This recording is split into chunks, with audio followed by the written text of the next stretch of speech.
One of the things that I have encountered is that grief manifests itself in many different situations in our lives. I think probably the very first time that I felt major grief was back in 2000 when I lost my job.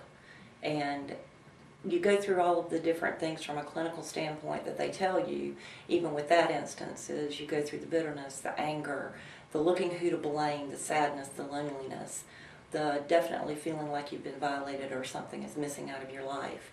So that it was one way that grief has manifested itself in my life. It has most prominently manifested itself 2 years ago in December when I lost my father very suddenly. My father was always a very healthy man, involved in kayaking, exercising, doing a lot of the things that he needed to do to keep himself healthy. As a matter of fact, 3 weeks before he passed away, he had been kayaking with my niece and my nephew. And so when I received the telephone call at work from my mom, all she said to me was, "I can't get your dad awake." And that was just overwhelming to me to try to even begin to conceptualize sitting there at work talking to somebody else about work stuff, that my mom's calling me and she can't get my dad awake. And it made me ask her, "What?" She said, "I can't get your dad awake." And I said, "Have you called 911? And she said, "No." I said, "Call 911, I'm on my way." I did something that I don't recommend anybody ever doing again, but I drove 110 miles an hour to my mom's house. What would normally have taken me about a 20-minute trip or more took me 7 minutes to get there.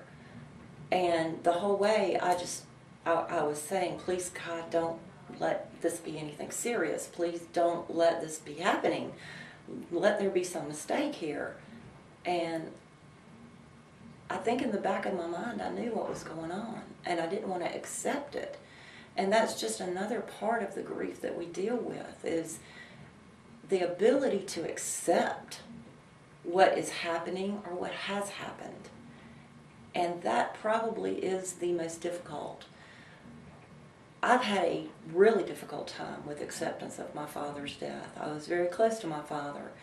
It has nothing to do with some of the other feelings that you may go through in a loss, like regret, in that you didn't say something that you should have, or you did say something that you shouldn't have, or you didn't do something or did do something.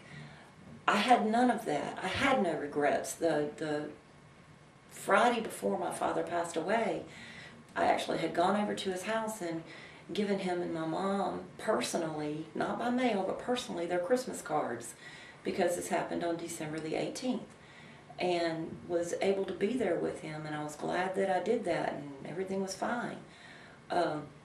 Getting back to the story, I think that I knew, I was the first one there for my family other than my mother to arrive at the house, and I think I knew when I saw the EMS worker walk out the door, even though her face had no emotion to it whatsoever, and I'm sure they're trained to do that.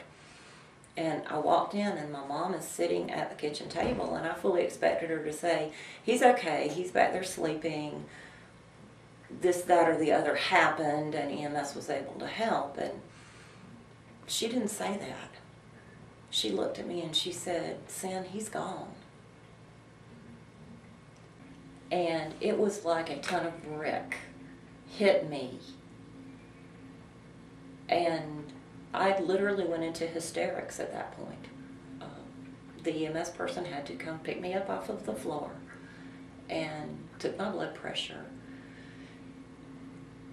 And shortly after that, my husband Ben showed up at the house, and then some friends came over, and my brother, and we cried together. But you hear everybody say it was such a surreal experience. Well, it was almost like an out-of-body type thing.